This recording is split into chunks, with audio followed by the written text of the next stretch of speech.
Most people will never know what they want. I don't know what I want. If you ask me what I want to do in the next 5 months for language learning, on the other hand, I do know. It's a matter of specificity. What do you want is too imprecise to produce a meaningful and actionable answer. Forget about it. What are your goals is similarly stated for confusion and guesswork. To rephrase the question, you need to take a step back and look at the bigger picture.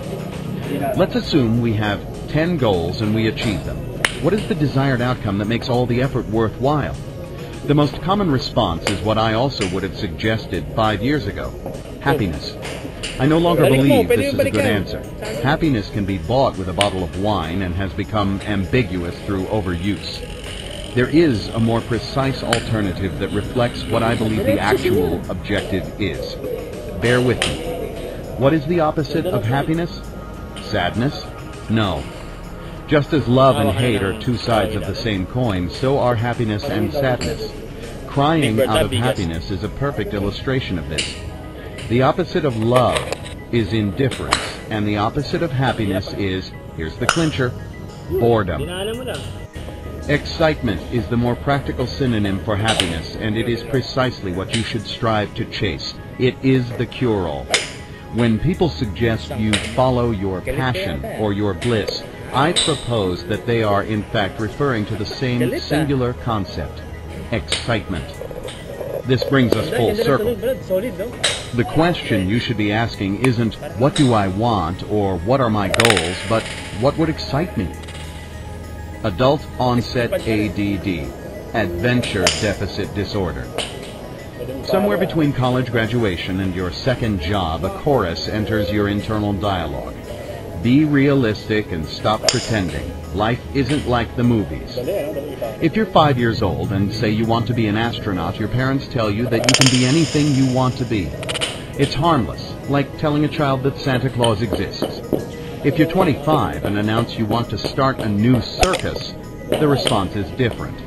Be realistic. Become a lawyer or an accountant or a doctor. Have babies and raise them to repeat the cycle. If you do manage to ignore the doubters and start your own business, for example, ADD doesn't disappear, it just takes a different form. When I started Brain Quicken LLC in 2001, it was with a clear goal in mind: make $1,000 per day whether I was banging my head on a laptop or cutting my toenails on the beach. It was to be an automated source of cash flow.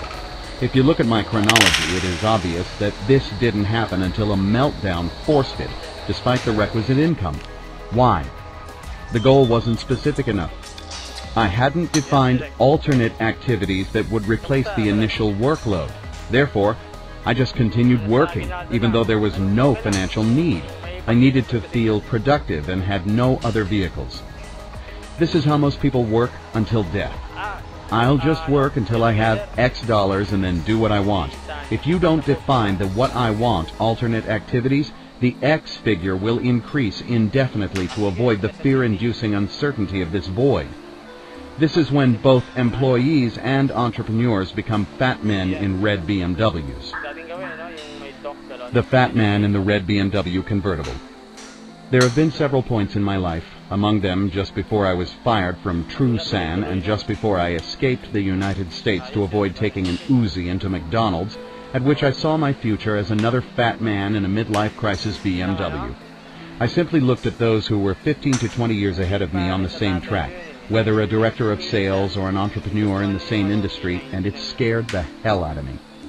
It was such an acute phobia and such a perfect metaphor for the sum of all fears that it became a pattern interrupt between myself and fellow lifestyle designer and entrepreneur Douglas Price.